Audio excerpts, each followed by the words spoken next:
So I'm delighted that tonight's event is a partnership, not just with JW3, but with our friends Jewish Book Week, World Jewish Relief, and Lemon Soul. Now, some of you may be less familiar with that last one, Lemon Soul. Lemon Soul is a wonderful new publishing house from Ubermensch, Nigel Kanin, who'll be annoyed that I've called him that, but Nigel deserves a round of applause. Nigel, who I absolutely adore, gave me a copy of this book earlier this year and said straight away, I know when you read it, you'll definitely want to do an event. And he was absolutely right. And by the next day, we'd had a conversation and we were doing this event. So Lemon Soul is this fantastic publishing house from Nigel and the team behind the multi-award-winning edtech company Too Simple. I know many of you know them. Inspired by the late and much missed author Johnny Zucker, who is a friend to many of us in this room. And their focus is on books that have an important and positive message like this one. Tonight's focus is this wonderful book, Get the Children Out. So the reason that we're all here tonight is to celebrate and be inspired by this book, Get the Children Out, the Unsung Heroes of the Kindertransport, by wonderful Holocaust educator Mike Levy, who's sitting in the front row here. He deserves a round of applause now. Have some of you already read the book? Okay, if you haven't, you'll be pleased to know, that was a good segue. There are copies available to purchase this evening. It tells some absolutely, genuinely fascinating stories about people whose lives were transformed by the Kindertransport. And I'm sure there are people in the room this evening whose lives have been touched by the Kindertransport and know some of those personal stories only too well. Wonderfully, thanks to the generosity of Lemon Soul, sales of this book help raise money for the brilliant charity Safe Passage, who we all know help child refugees find legal routes to sanctuary. Tonight we'll showcase just some of the incredible stories told within the book. You'll have to buy the book to read more of the stories, you see. Stories from the book tonight are going to be brought to life by actors highlighting the often daring and difficult decisions that people made to welcome new arrivals into the UK at the start of the Second World War and the Shoah, at the Holocaust. After that, the evening will conclude with a panel discussion looking at how the similarities and differences between the UK's responses to the Kindertransport and the current war in Ukraine. I'm especially pleased that we have expert panelists from some of my and JW3's favourite partner organisations this evening, including World Jewish Relief, the Association of Jewish Refugees, AJR, and Safe Passage. Without further ado, I know you're not here to hear me, so I'm going to hand over to Mike Levy. Please give him a warm welcome to the stage. Thank you.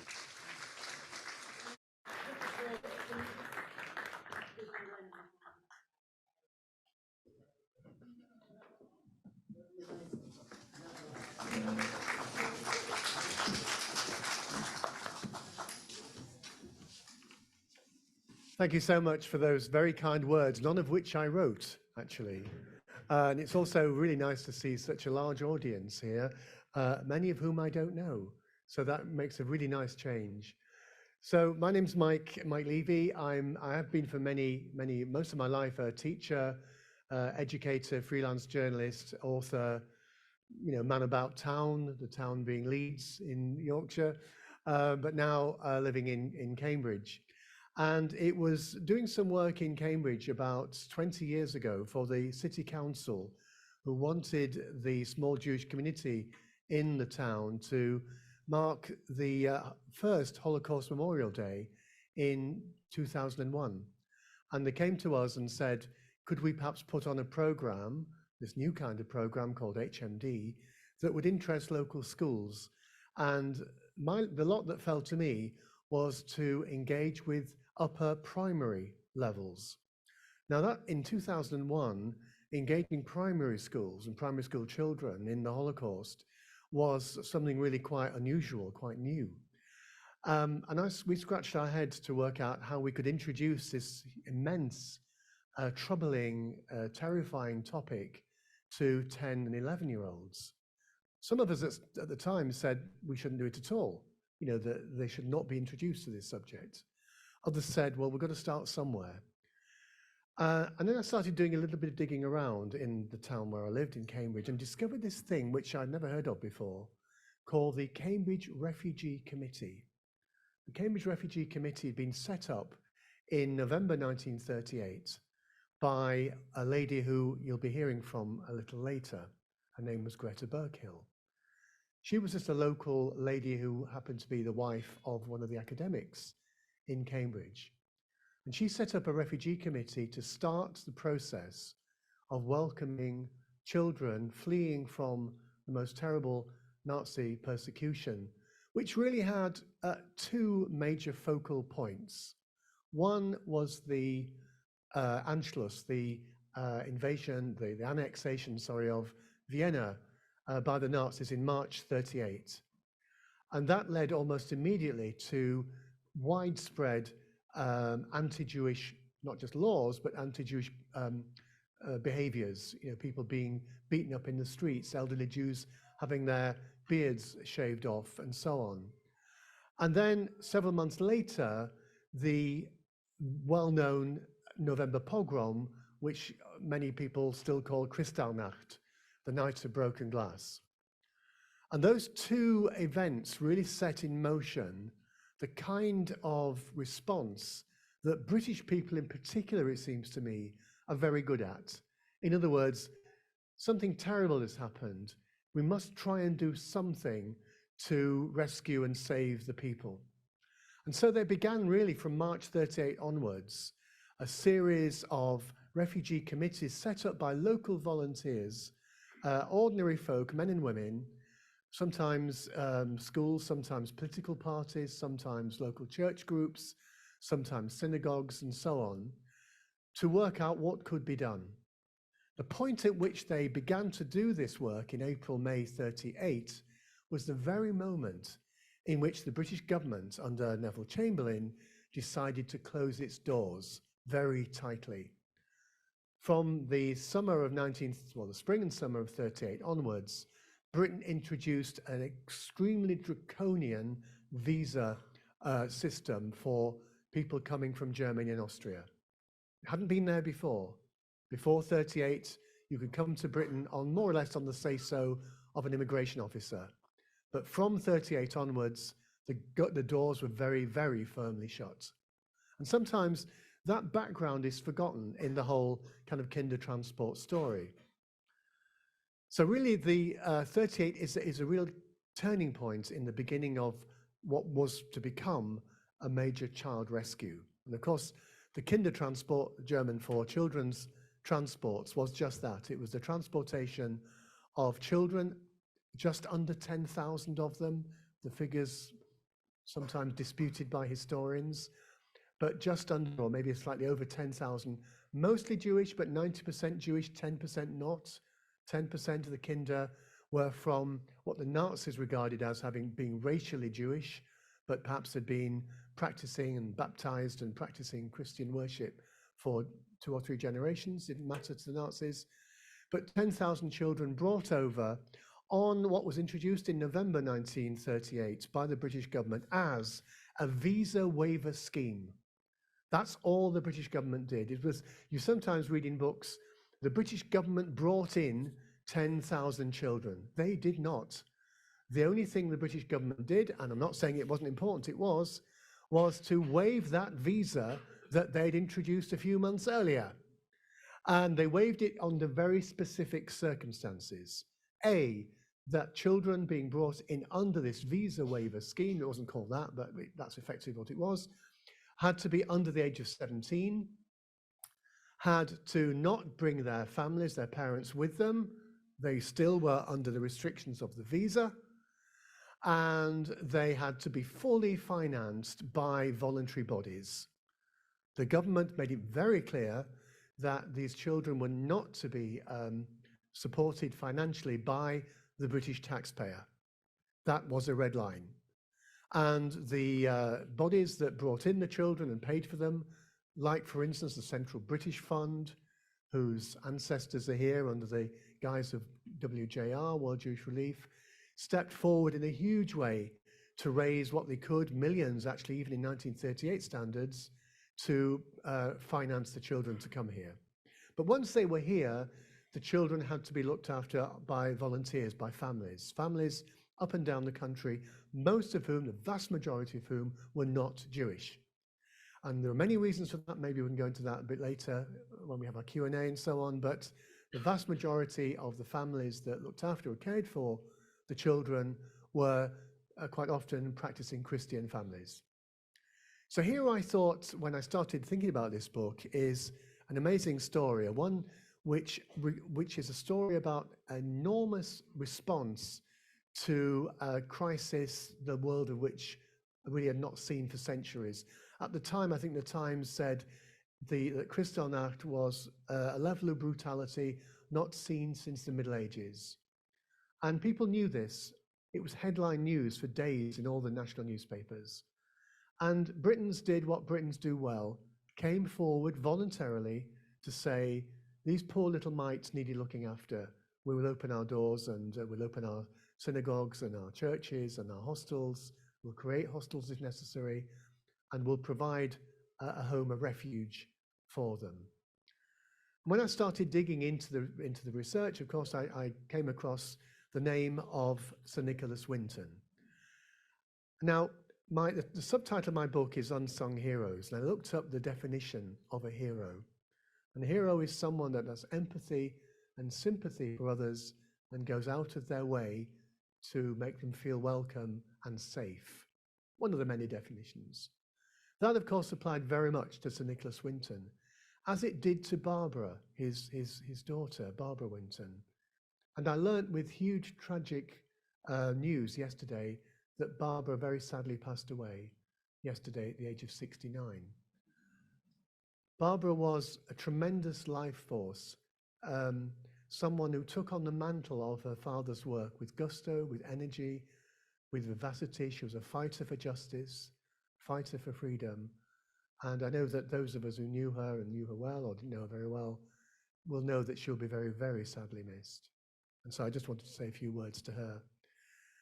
But one of the things that I discovered in writing the book and researching it, took me about 4 or 5 years, was that Nicholas Winton was not alone, far from it. In fact, I saw him at the AJR's 75th anniversary.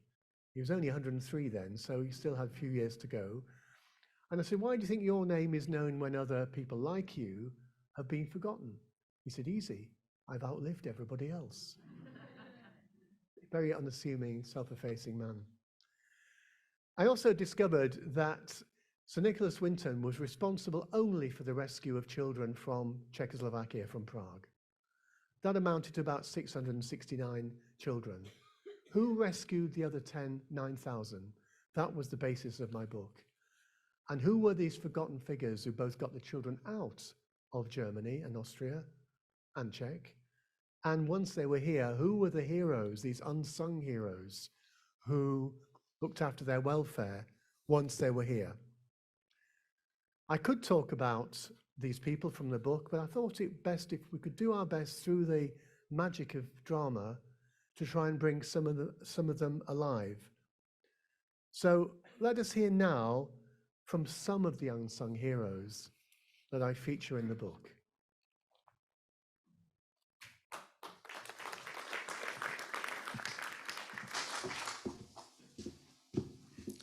Frank Foley. Call me Major Frank Foley if you must, but please don't call me, as the press have called me, the British Schindler. After doing my bit in World War I joined the Foreign Office and was sent with Kay, my wife, to Berlin. There, until the Second War broke out, I was passport control officer. My role was to grant visas, many of them to thousands of Jewish men, women, and children, desperate to get out of Germany. Visa applications, you could say, was my day job.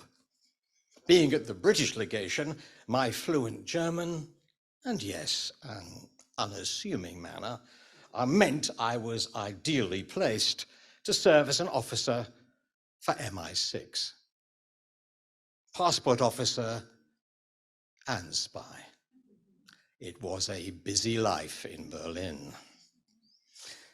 I knew Hitler's game from the outset, and in 1935, I wrote to my superiors thus: "It is becoming increasingly apparent that the Nazi Party has not departed from its original intentions, and that its ultimate aim remains the disappearance of the Jews from Germany, or, failing that, their relegation to a position of powerlessness and inferiority. Indications of this recrudescence of anti-Semitism are apparent in recent legislative measures, in regulations governing admission to the liberal professions, in the boycotting of Jewish concerns, and in the increasing virulence of speeches of leading members of the party." As passport control officer, my work was always hectic. But after the shocking events of 9th and 10th of November 1938, the stream of work became a torrent. Lines of desperate people, Jews, continually formed around my offices in Tiergartenstrasse. Hounded by Nazi thugs, some waited for days to see me and my colleagues. We did what we could to relieve their suffering, even taking trays of tea around for those waiting in the cold. That queue was sometimes a mile long. In those days, obtaining a visa to Britain could take months to process. I knew that these unfortunate German Jews didn't have months. I had to do what I could to save these poor souls. Tearing up the rule book did not come easy to Major Frank Foley. But I could not stand idly by to see these persecuted innocents suffer. Of course, I had to give all outward signs of proper procedures, even against the background of men and women in tears, pleading, imploring me to help. What was the right thing to do? To comply with the tortoise pace enforced by London, or to take matters into my own hands? My choice as a Christian, as a human being, was to put the interests of the Jews above those of my superiors. So, instead of waiting for the correct approvals from the Foreign Office, I simply heard each case and stamped "visa approved" whenever I thought it was appropriate. Yes, I probably stamped around 10,000 visas. Often I worked through the night to put the paperwork in order. 10,000 souls from what was later called the Holocaust. A hero? Not at all. I was a man driven by an overriding impulse to thwart the evils of Nazism and, for the Jews under their control, to do the right thing. I did other things for which I am proud. Sheltering Rabbi Leo Beck in my Berlin apartment, secret liaising with my friend Wilfred Israel, the head of the German Jewish community, and visiting those appalling camps at Dachau and Sachsenhausen to secure the release of Jewish prisoners held captive in brutal conditions. I worked hard to ensure that thousands of young Jewish men were able to leave Nazi Germany to join the so-called Kitchener camp in Kent. I also saw to it that many got to safety in Palestine. And I contacted other embassies for help. When things got too hot for me in August 1939, we left Berlin, but not without a parting gift. On my desk in the British Passport Control Office, I left a large bundle of papers, signed certificates for 80 young Jews able, with these documents, to leave for Sweden and then on to Palestine. During the war, my life as an intelligence officer was somewhat quieter. That is until a certain Rudolf Hess, Hitler's deputy, flew his private plane to Scotland. It was my role to interrogate Hess, but that's another story. Oh, if you ever go to Stourbridge, a town in the West Midlands, you will see in the local park a statue of a man in spectacles sitting on a bench feeding a bird. The nameplate on the bench, Major Frank Edward Foley, a man who helped 10,000 Jewish people escape from the Holocaust.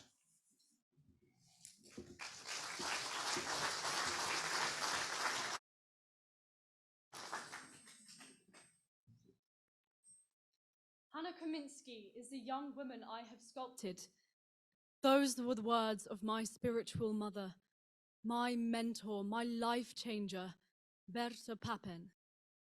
Berta founded the League of Jewish Women in Germany early in the 20th century. The League was the most important organization for German Jewish women. In Germany, the League of Jewish Women had branches everywhere. Everywhere. I took over from Berta in the mid-1920s.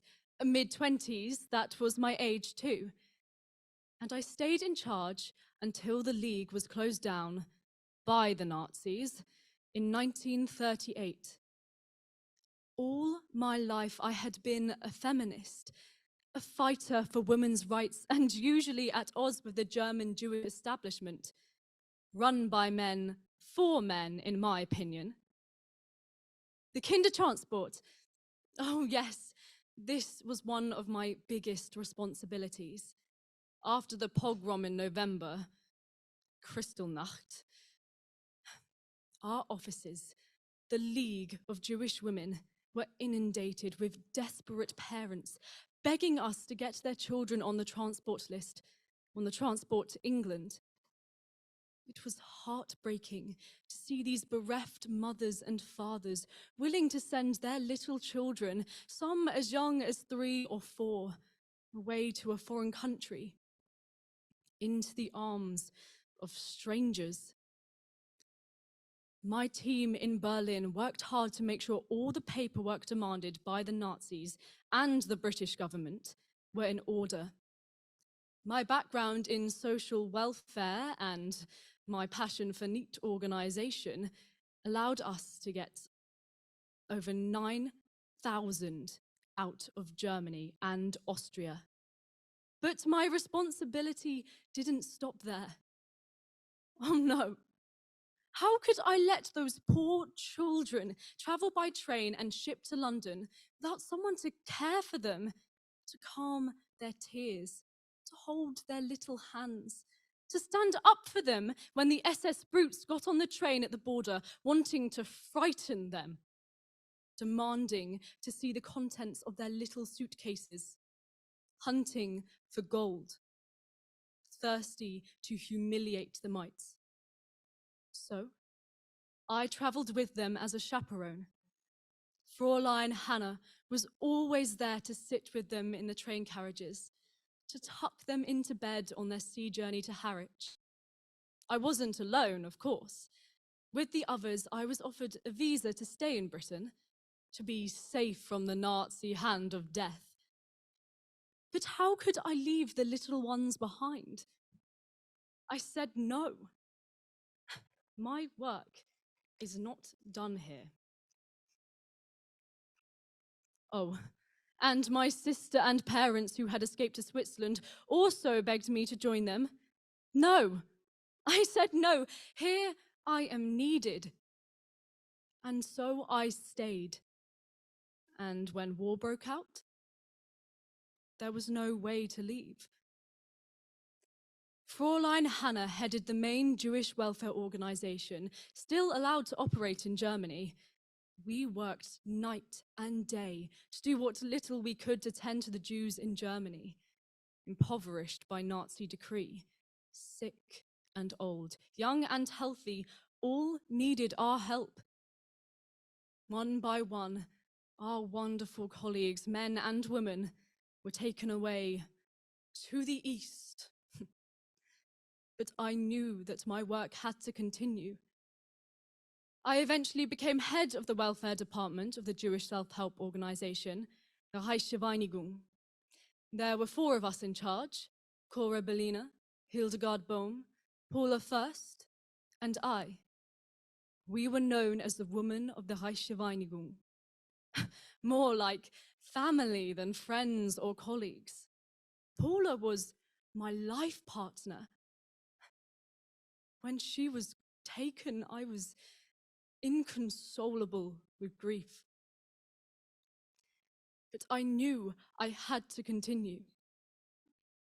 Continue I did, until November 1942.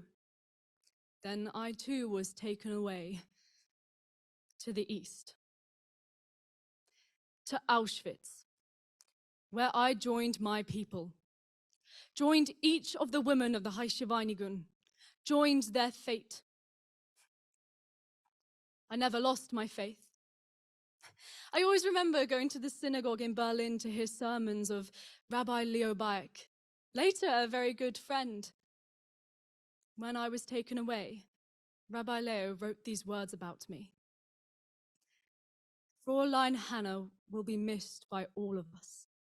She was always the good spirit in the house. She was surrounded by pure air. Everyone admired and loved her. Sweet man. My name lived on, dedicated in an AJR community center. Oh, and there's a street named after me in Berlin, but mostly forgotten. Until now.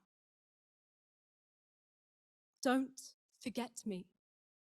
Hannah Kaminsky, Fräulein Hannah.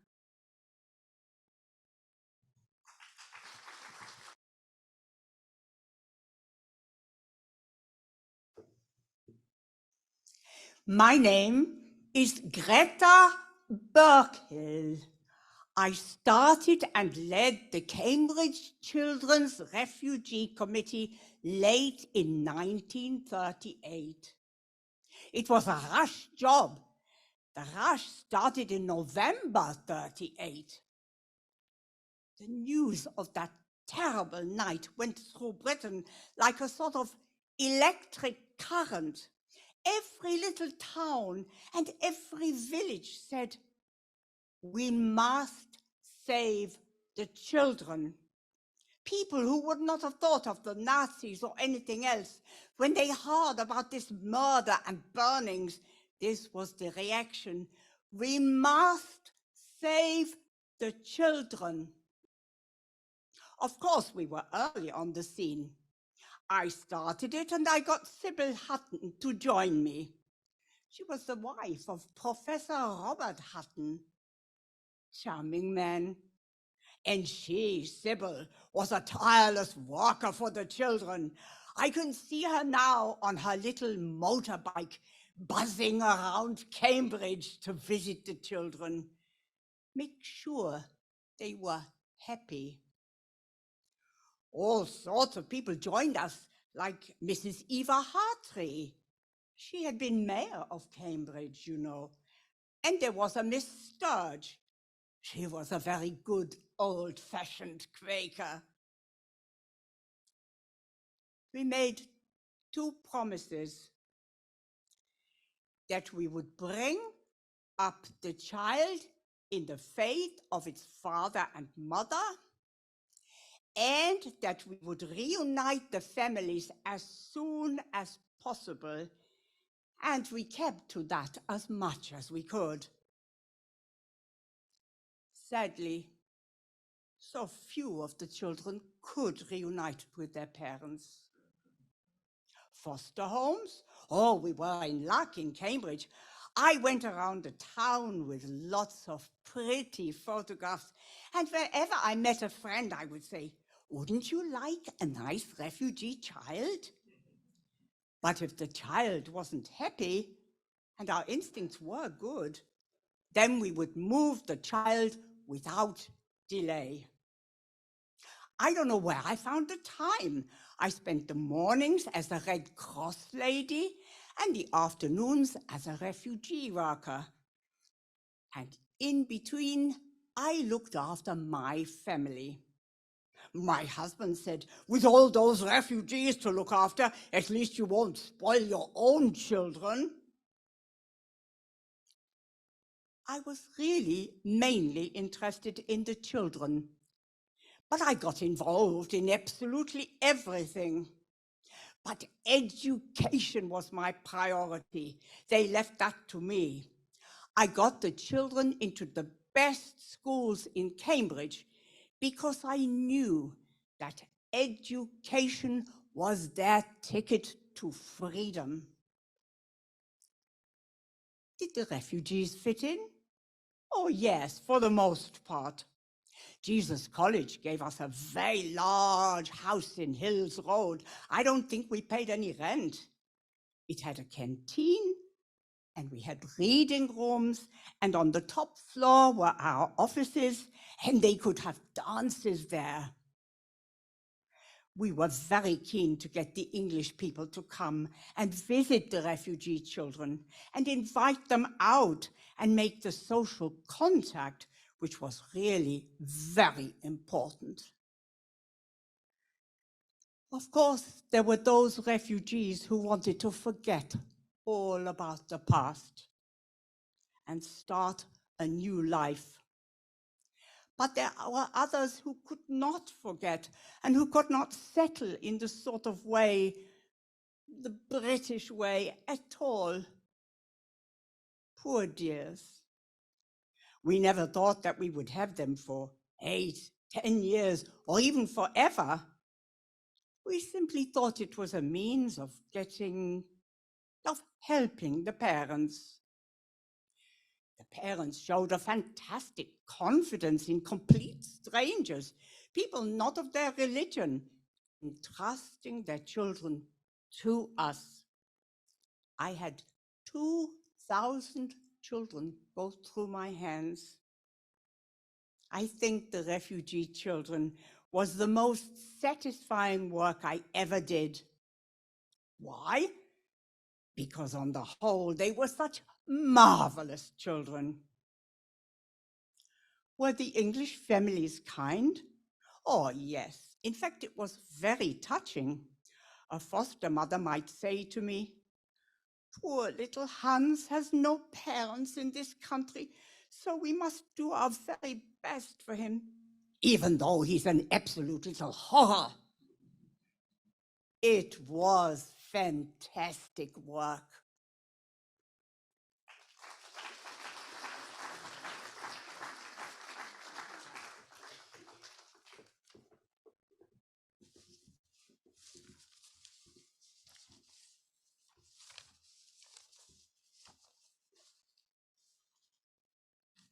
They say I saved 3,000 Jewish souls.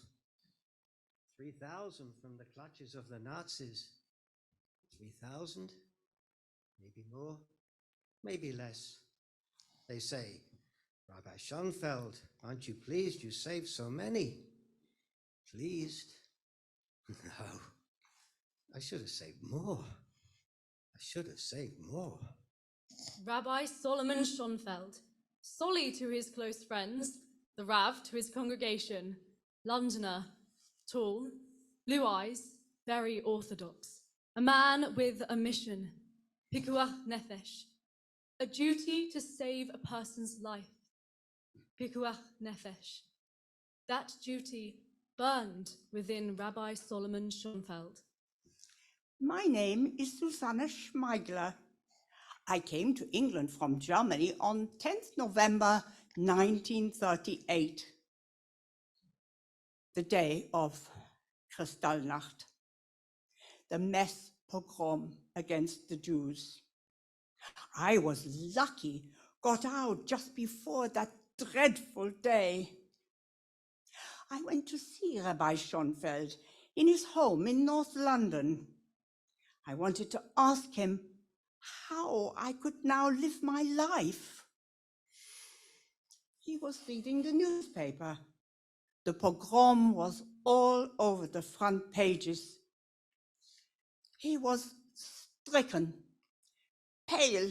He had a plate of unfinished food in front of him. He couldn't eat. He could only talk about one thing. What can I do? What must I do? Then the phone rang. It was Julius Steinfeld, an old friend from Vienna, a leader of the Jewish community there, a stricken and terrified community. He said, Rabbi Schoenfeld,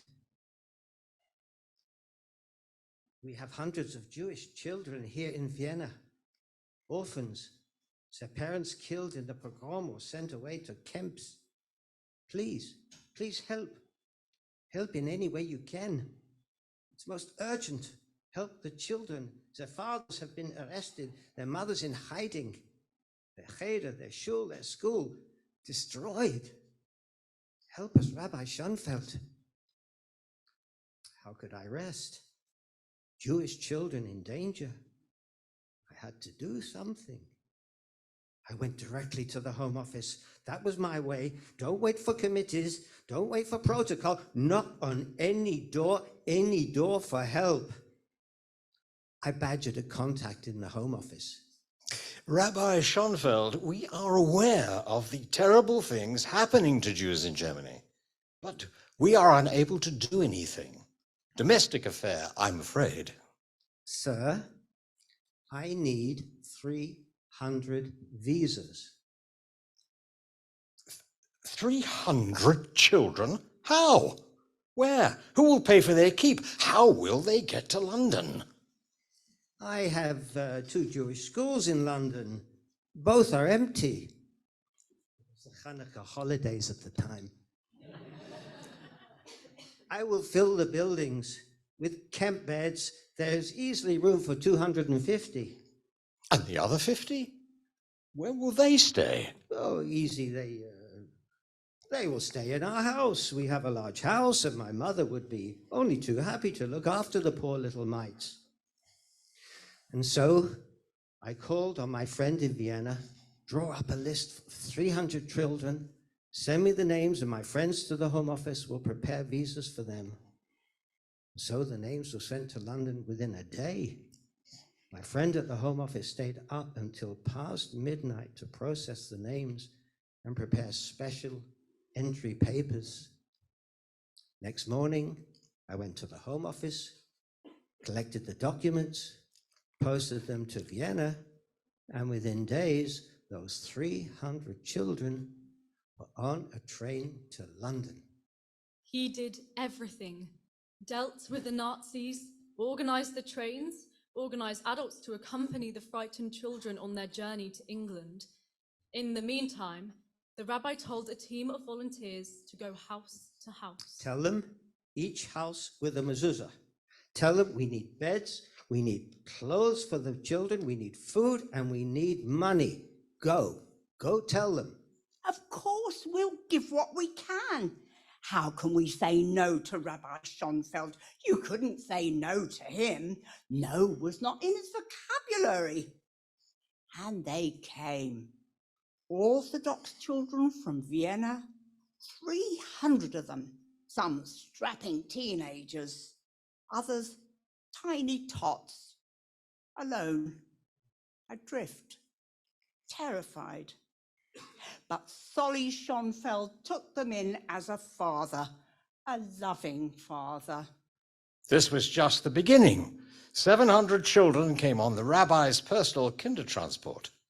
Your Kindertransport. European rabbis, scholars, teachers, and their families, each escaping the Nazi hell, thanks to you, your passion, your good heart, and your chutzpah. Persuading the Home Office to give 200 visas to German Jewish scholars needed, you said, to make sixers in Britain. You told them no one else in this country could make sixers.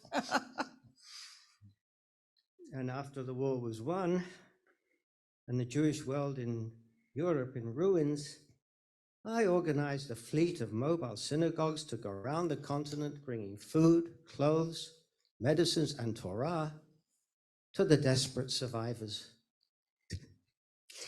I donned a military uniform designed by myself to help open doors to officials who could help the poor Jewish remnant. I wasn't always welcome in liberated Poland and other countries. Twice someone took a potshot at me. Luckily they missed. Yes, still in my fake uniform. I also requisitioned a ship to bring hundreds of Jewish orphans to a new life in Britain. I remember teaching the kids English songs like Daisy, Daisy, give me your answer, do. I'm half crazy, all for the love of you. Rabbi Solomon Schonfeld, you were a light in darkness, burning bright with pikuach nefesh. You saved so many, 3,000 Jewish souls. I should have saved more. I should have saved more.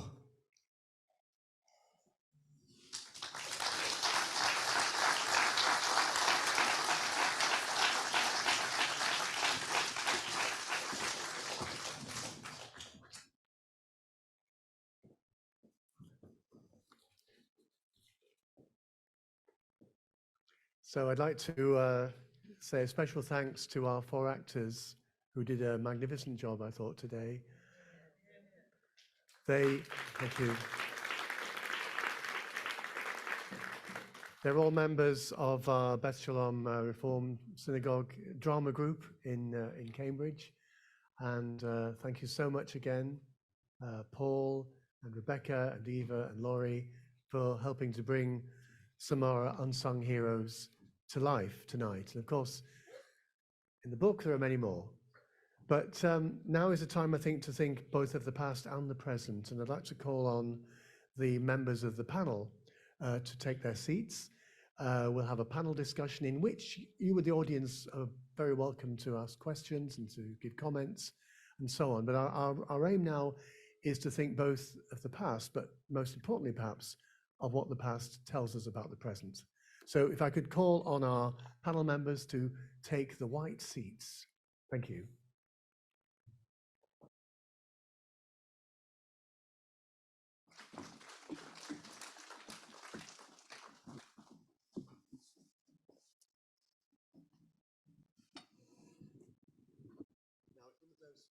Okay. It's one of those difficult moments where I'm not sure which microphone is working. This is the one? Yes, good, thank you. So we have sitting with us today 4 very distinguished people who represent both the interests of refugees in the past and more particularly in the present. And I think rather than me saying any more, I think it'd be a very good idea for our panelists to introduce themselves. My name is Katya Newman. I'm sorry. And today I'm not representing any specific organization. I'm Ukrainian. I brought my family after the war started. And after that, I've been helping other Ukrainians to come to the UK. And before they came to the UK, I've been also helping them on their way, either in Germany or Poland, whilst they were just waiting to receive their visas. Hello, I'm Janice Lepatkin, and I am the UK Programme Director at World Jewish Relief. And I'm responsible for all the programmes that happen here in the UK.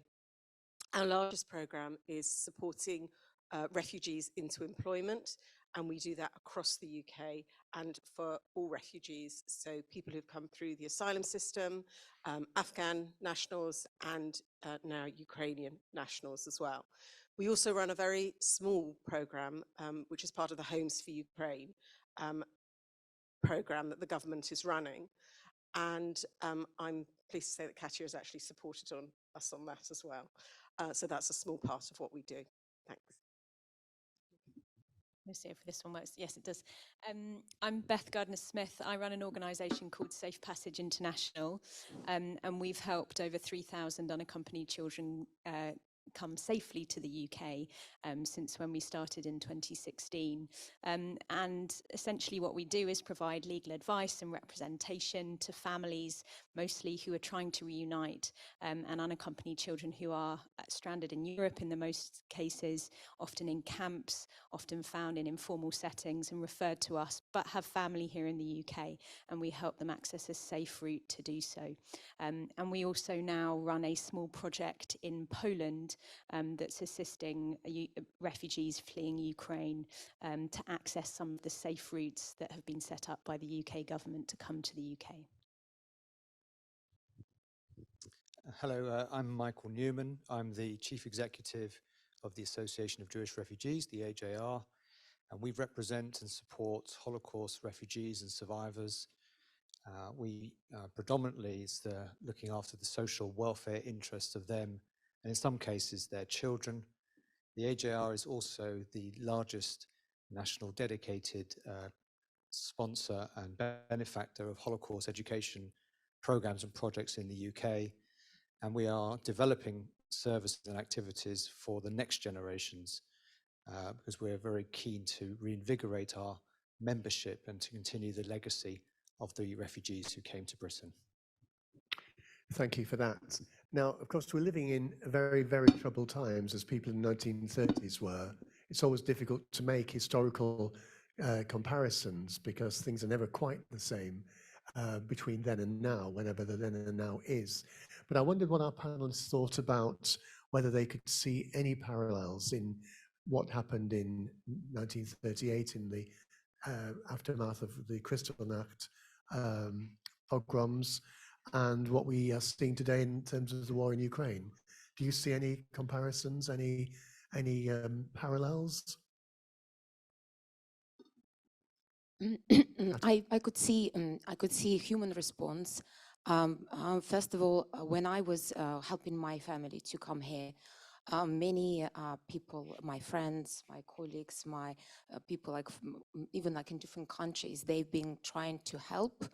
And then when people from Ukraine approached me and were asking to help, and sometimes people I was helping, I didn't really know them so close, so much, but we always had someone in common. And people in London and other places, they wanted to help, they wanted to provide immediate response. And often they were on waiting lists, registered with other organizations, but they were chasing me. They were telling me, Katya, do you know any Ukrainians who need immediate support? We want to help them. And the interesting thing that some of them, because they remembered what happened during the Second World War, and for their families, it was really important to support Ukrainians because they remembered how their relatives, how their grandparents, for example, or great-grandparents were supported during the Second World War. Thanks. Yeah, and I think it's really interesting. I think, I was quite struck actually by, I think, something you said about the initial response, which is sometimes forgotten, of the UK government, which was to introduce a visa in 1938 on the brink of war. And that, I think, was an interesting parallel with what we unfortunately saw at the beginning of the crisis in terms of the differing responses from countries. And on the one hand, in Europe, and we can debate, how inevitable this was because, on the continent of Europe and the European Union, this was right on people's doorstep. But in the EU, very quickly, visas were waived. And visa restrictions were lifted. And perhaps, as I say, it was inevitable because there was, millions of people were crossing the border already, and there was, very little purpose to trying to prevent people with a visa scheme. In the UK, we didn't follow suit. We at the beginning we we actually, remain pretty hard and fast with our visa restrictions. But over time, and I think, particularly, Katia, what you said of the people pressure, and again, there's a parallel there. The pressure from people who wanted to do something, who wanted to support, was so great here in the UK that the government did then set up the schemes that we have now, which, despite still being visa schemes, were far less restrictive, certainly, than perhaps in 1938, when only the children were allowed to come. And actually, what we saw was a family reunion scheme far more generous than most refugees, are able to access, and a Homes for Ukraine scheme, which built on community sponsorship. So I think there are some interesting, again, parallels there in terms of the government response and the public response too. Sorry, can I just ask a question? Beth, your organisation is called Safe Passage. Can you define what a safe passage is in your terms? Good question. So we used to talk a lot in our organisation about safe and legal routes, but it's sometimes, I think, perhaps misleading to talk about legal routes. What we understand by safe passage is a safe way to access sanctuary, and sanctuary needs to be offered on the end of that safe passage. But what that often constitutes in practice, certainly the work we do, is a visa scheme, or an entry clearance, to come to the UK and then be able to claim protection or asylum. And with the Ukrainian situation, we have a number of safe passages, the Homes for Ukraine scheme, the Ukrainian family scheme, that Ukraine nationals are able to access. Okay, thanks. Michael, you're going to say something? Yeah, I was just going to add, I mean, we're particularly sensitized to the Ukrainian invasion because of the experiences of our members. And in some cases, there was a re-traumatization. But it's also the context. So don't forget, the Putin's justification for the invasion was the denazification. And in our world, that's obviously, as well as being Holocaust distortion, that brings back the history that's linked automatically there. And also because you saw at the time, and you saw with the Afghan crisis, there were calls for a modern day Kindertransport. So this is a sort of phrase people were coming to ensure that the most vulnerable were given sanctuary, brought to safety.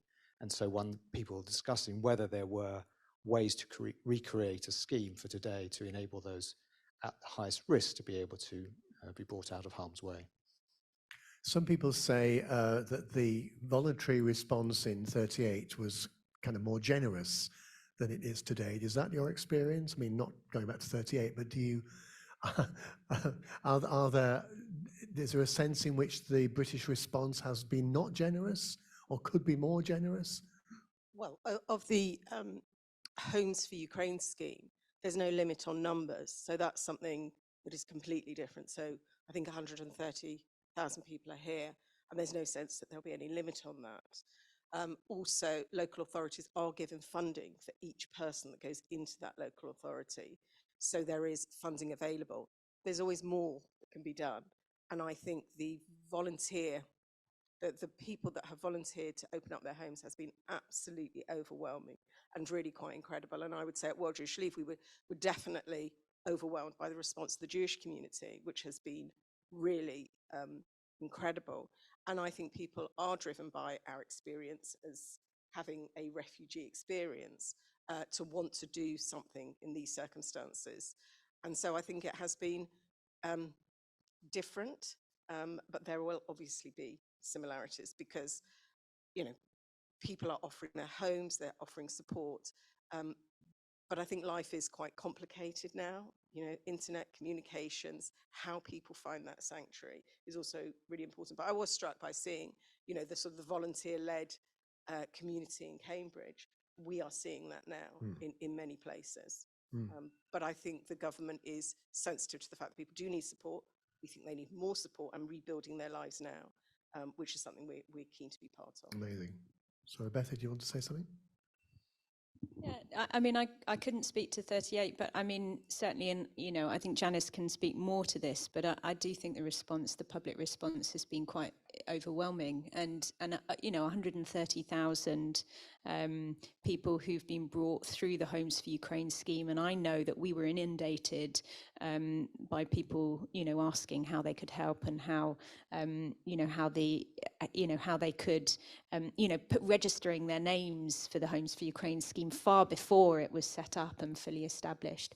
I think the point about what happens next is really important. Of course, at the beginning, nobody knows, and this is obviously very common when people are fleeing war and civil war as well, is, you don't know how long that war is going to last. And, often there's a degree of optimism. Perhaps there are some parallels there that, this is just for a few months, maybe a year, and then you'll be able to go home again. And unfortunately, and this is not just with the Ukraine situation, but certainly with the experiences of refugees that we work with every day, the reality is often and usually very different, and many refugees do end up settling in the UK, because life moves on and wars go on for a long time. And I think, if we're thinking about the Ukraine situation, but also the situation of other refugees, that ongoing support, that ability to settle and to feel safe longer term is so important, whilst not closing the door to be able to return if you can.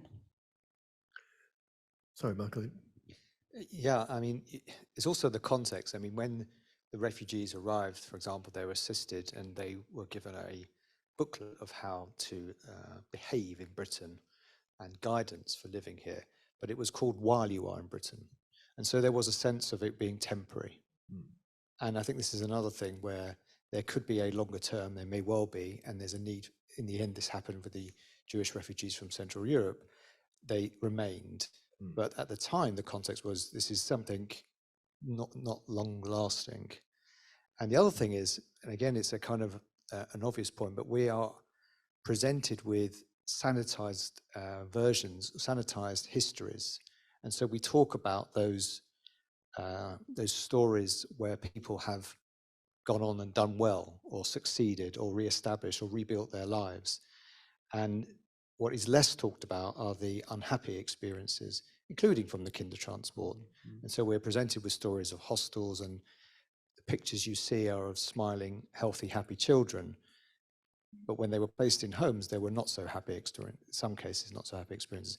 And that's something that isn't always talked about. I think the other thing that maybe you have the experience of is happy homes that become very tense homes, given time. That one, after the initial, as it were, welcome and excitement of having, strangers in your home, when reality starts to kick in, that we've heard in Cambridge that problems emerge at a family level. Is that something you've come across? That's something that needs addressing? Again, I was really impressed because initially it was the amount of support that families offered, and like my mother-in-law, for example, she said it was the second time, first time after since the Second World War, when people opened their homes, and now if we also think they committed to open their homes for 6 months, so it's minimum 6 months, and I guess they're aware of all the complexity of the situation, because people are traumatized, they've been through different experience. And obviously, even if you imagine, when we host our own relatives, it can be difficult, it can be intense, but obviously we, in this situation, people offered their homes for people with different mentality, different background. And it's not just children, it's also, people of different ages. And so in my case, so we create WhatsApp groups, and so we communicate with families. And at some point, when they don't need my help, I mean, Ukrainian refugees and hosting families, sometimes I'm no longer in touch until, for example, some difficult situations can appear, and where they need either my translation or my help. And I'm really impressed how polite hosting families are and how kind they are, and even like when there are difficult situations appear, they want to help and they say, we care, we live with you, and when we understand how difficult was your experience, but we care about you and we want to help. And it's really impressive, and it's like those many examples of acts of kindness. It's interesting, isn't it? As far as I know, I'm not a sociologist, but certainly after the war, I'm not aware of any studies that were done on the impact of families, of the arrival of people from other countries, say Germany and Austria. Maybe that's work that still needs to be done. I think we ought to now just turn to our wonderful audience out there, being incredibly patient and gripped, I think, by what's been said here. Are there any questions or comments? If it is comments, do keep them relatively short. Please don't ask a statement. I once heard an MC say. So if there are any questions, I think we've got a roving microphone. Is that right? We have? So any questions that I can't quite see? Maybe, can we bring the house lights up a tad? I'm afraid cataracts and poor lighting don't go together very well. There we are, so yes. You've been so wonderfully polite, and I'm so angry with the government. And when I join the Safe Passage group, that local campaign group, I get speechless very quickly. Perhaps it's fair for me in the back of the hall to comment about the campaign that Safe Passage has initiated to try and get Afghanistan refugees, the people to whom I think the government made commitments that they haven't been following, that we put that on the same or very similar table and invite people to think about signing the petition that Safe Passage has initiated. There's so much to do, and I think there's an element that I, as a child of a mum who got in on her own at 17 and a half through Harwich on the 1st of June 1939, it smells like hypocrisy of the government. The distraction, the breaking of the commitment that was set up before Brexit with the enormous effort of the wonderful Alf Dubs. I'm so glad that you spoke about Barbara Winton today. Also to invite people who want to be stimulated and positively impressed, go to the cemetery at Golders Green, opposite the crematorium, and look at the plaques to Major Frank Foley, to all the other people who made a real difference in 1938-39, that you can actually see the silver plaques on a wall from the roadside, from Hoop Lane. But if you walk in, you'll be very much, I think, moved, as I have been each time I cycle by there. Thank you for your commitment and your contributions. Thank you very much. You're quite right. The Hoop Lane Cemetery has tributes to various British righteous among nations and others, including Frank Foley. Any more hands? They should have got someone with much better eyesight. Lady down here at the front. Just wait for the mic to come, madam, if you don't mind. Whoops.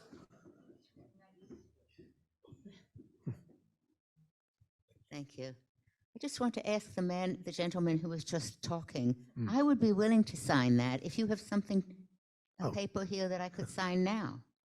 There we go. There's a public signing. Well done, well done.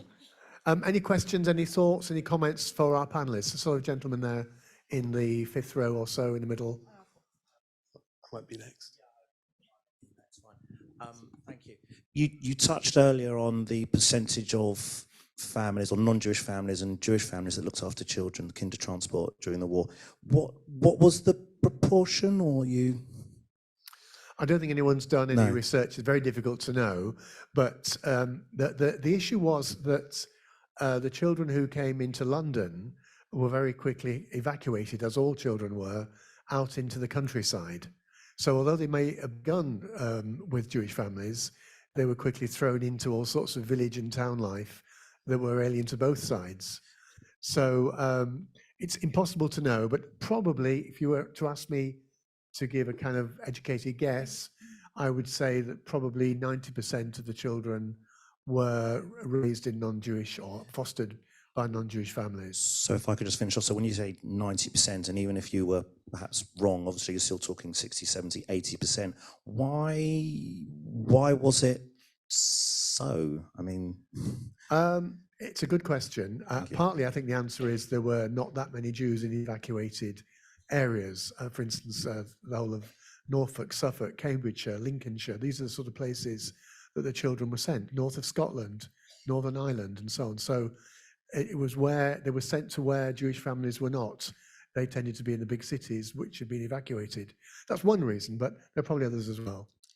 Mike, can I just add, it's a shameless plug, but on the AJR website, there's a survey, the results of a survey that we did from 2007, which was responsive about 1,500 people of the estimated 10,000 kinder. So it's a good snapshot. And included there was where they went to on arrival. Some went to hostels, some went to homes, including Jewish homes, and their life and their experience on arrival from before and then their arrival. So it's a good study. It's not an academic study, but it's representative of the kinder themselves. Can I just throw in a question to our panelists? So have you come across, is this issue of cultural divide come up in your experience? You know, in host families and the people that they're hosting?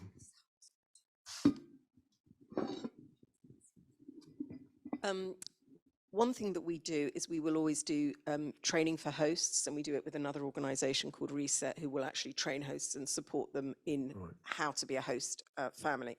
One of the things, because many of the people of the families who are hosting are Jewish families, and many of the people they are hosting are not Jewish. So in fact, Katia, you translated a guide to kashrut for us into Ukrainian and Russian to give to refugees that will be living in kosher homes. So I would say we've had to make some support and adaptations, but not huge. It's really been about how to make it as comfortable and settled for both sides as possible. That's been the main aim. That's interesting. Yes, thank you. We've got two questions over on the left-hand side with Sarah. Oh, yes, okay. Is the mic there? Hi. You asked at the beginning, what were the differences then and now? It seems to me that one big difference is then we just had Rabbi Schoenfeld, who just knew one guy in the civil service, whereas today the Jewish community has a lot of access to powerful and influential people right in the heart of government. So I guess my question is, what work is being done today to spend that political and social capital to advocate for refugees when we had, a tiny voice 70, 80 years ago and a much louder voice now? Because it seems that largely the doors remain closed to refugees. So you're saying how much pressure is being put on the what work policymakers? is happening, and how can we support that work? Right, interesting one. Anyone like to focus on that one? Michael, that's a tricky one. Yes, and that's why you're looking at me, is it? Yeah, you're right. I mean, but I think the context is there wasn't just, I know you didn't mean just Solomon Schonfeld. There were other people in the Jewish community, loving Otto Schiff, Rabbi Hirst at the time, and they worked together with organizations like the Quakers, Bertha Bracy, some of them were obviously celebrated in the book, and there was pressure put on the government. Today, there are organizations, there are people who are connected, there are agencies that are lobbying the government and putting pressure. A lot of our members individually have written to their MPs, and that's what I suppose we were encouraging people to do, and people generally encouraged to do, is to put pressure on their MPs to lobby government as well. That's what their MPs are for. I think it's also subjective as to what extent it has been a success. I mean, you heard earlier that things moved quickly-ish once the situation, I think people realized sort of the depth of the situation. We were slower than others, and we got to a point where people were eventually allowed to come in. All sorts of other factors come into play, like the geography of being in Britain as opposed to other countries nearer to Ukraine. So I can't say it's been an abject failure, but certainly the response was not as quick as we would have liked to have seen, knowing what we know from 80 years ago. Do you think, very quickly, do you think that having the Kindertransport badge, as it were, gives you that extra push, that extra voice, a bit of extra volume? Yeah, I think it helps because people are speaking from a place of experience, or an organisation representing those who have known what it's like to have experienced oppression and displacement.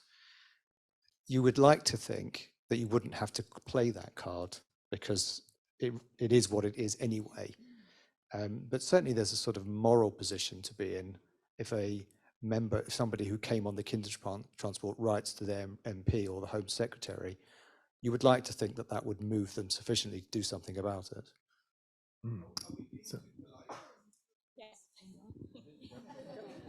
Not on this panel, I hope. Yes. No, I think we are.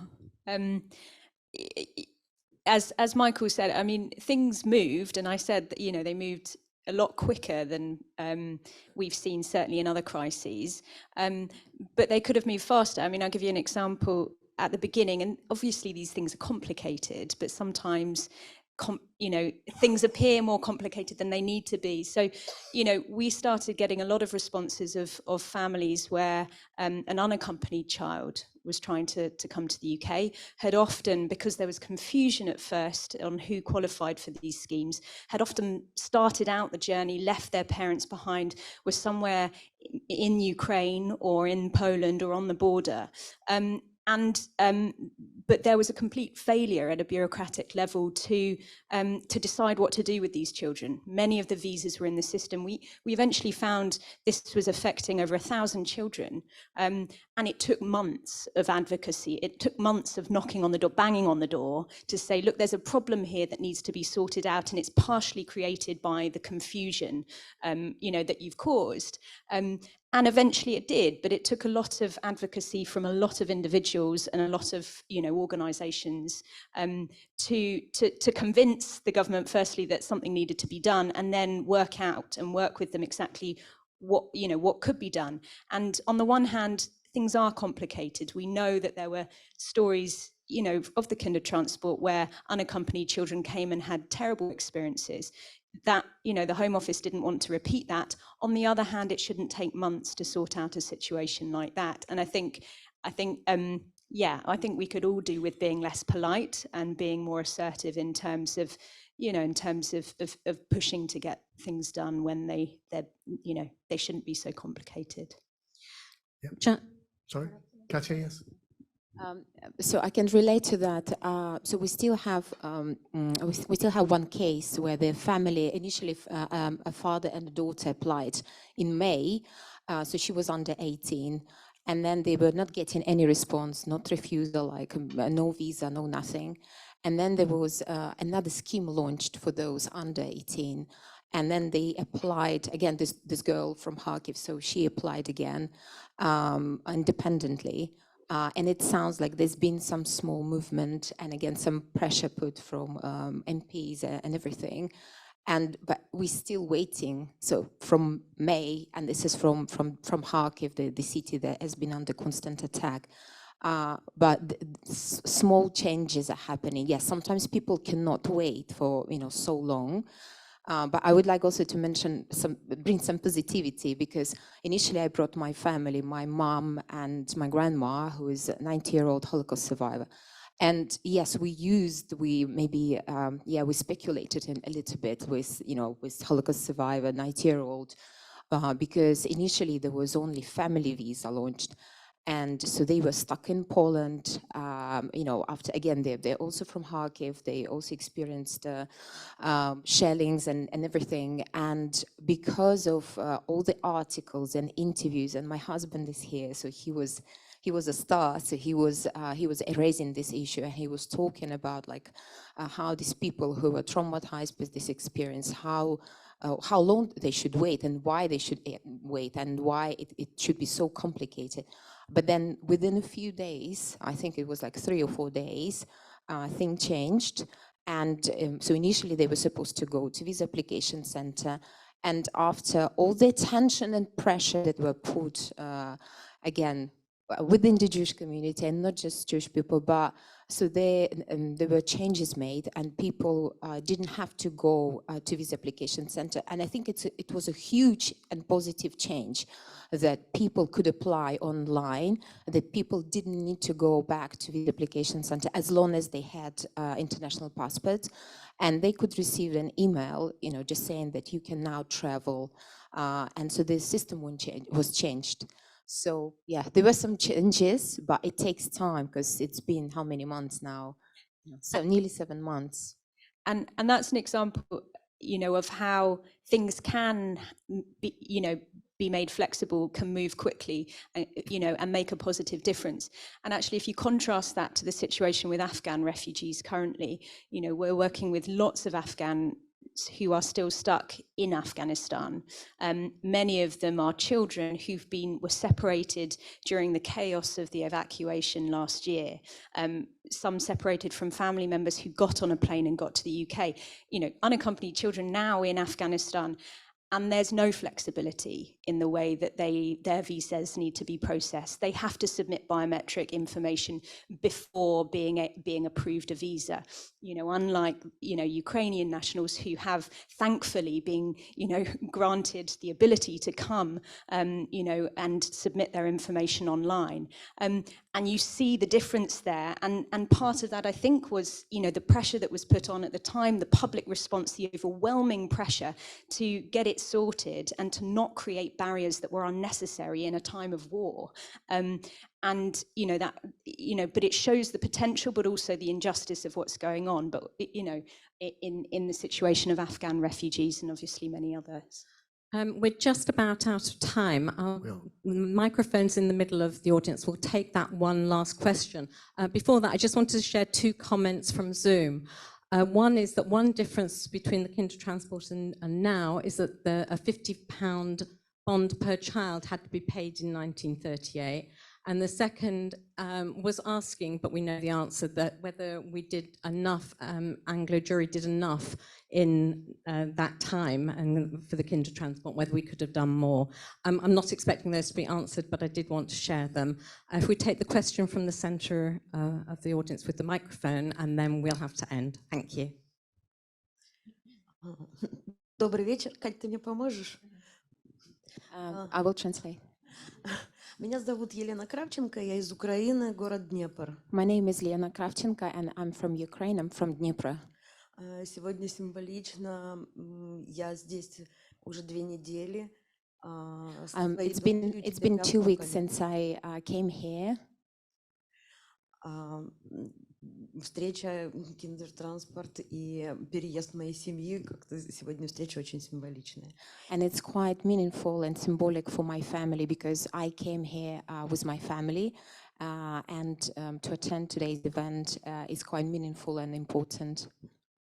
Мне очень повезло, нас принимает очень радушно и тепло семья Марк и Шерил. And I'm very lucky because we're hosted by a lovely couple, Mark and Cheryl. Все документы, все моменты организационные нам помогала Катя. Мы делали все это онлайн. Elena is saying that I've been involved and been helping to apply, to sort out their visas. Когда приехали в Лондон, нас встретили, у нас даже были цветы в вазе, это было очень тепло и приятно. And at the same time, once they came to London, and so they were really impressed and touched that they even had flowers in their vase. И очень поддерживали организационно Марк и Шерил, и Катин муж Зак нас букинировал полночи. And so they received, Elena is saying that they received a lot of support with all the organizational and like sorting documents, even like after they came here. And Cheryl and Mark and myself and my husband Zach, and that we've even like till late at night, we've been booking appointments at Visa Application Center here to receive the biometric residence permit. Когда мы пришли на шаббат к Шерил и Марку, мой внук Матвей взял с собой скрипку, и у него порвалась струна. And so when we came to Mark and Cheryl to celebrate Shabbat, and so one of my grandchildren, Matei, so he brought his violin, and so it was broken. Whilst he was trying to play, at some point it broke. И Шерил написала в группу синагоги, и буквально через 15 минут нам рассказали, где и как поменять струну, и нашелся учитель музыки Why Lena is здесь. mentioning that Cheryl immediately sent a message on WhatsApp group with synagogue, and like within 15 minutes she received the response how to repair, where, and everything. И это было фантастично, потому что мы не могли поверить, что так быстро And it was fantastic, and we couldn't believe that so quickly. Решаются такие вопросы, которые Different small issues can be solved. очень важны для детей, потому что он очень плакал, он очень. And it was a drama for my grandson. Obviously, it was a small thing, but for my grandson, it was drama that his violin broke. Но несмотря на это, для меня это было непростое решение, потому как in spite of all the support provided, it was a very difficult decision for me to come here. Уже 10 лет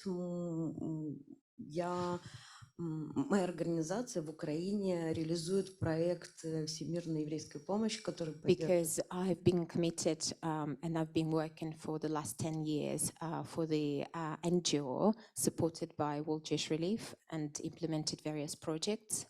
И с первых дней войны, вот с 24 февраля, мы ни на минуту не прекращали деятельность проекта. From the first day of war, from 24th of February, it's been like non-stop, and we try to provide as much support as possible. Мы быстро переориентировались и оказывали гуманитарную помощь. And we changed the focus of our projects, because previously it was assistance in employment, and obviously after the war started, it was different focus, different angle to support those affected by war. И сегодня у меня тоже фантастический вечер, потому что я встретила Пола, и мы сегодня сидим вместе в зале. Today it is also a very special evening, because I'm here sitting next to Paul. Это очень благодарна за теплую встречу, и это еще один уровень поддержки. And I'm very grateful for this special evening, and this is another level of support. So thank you.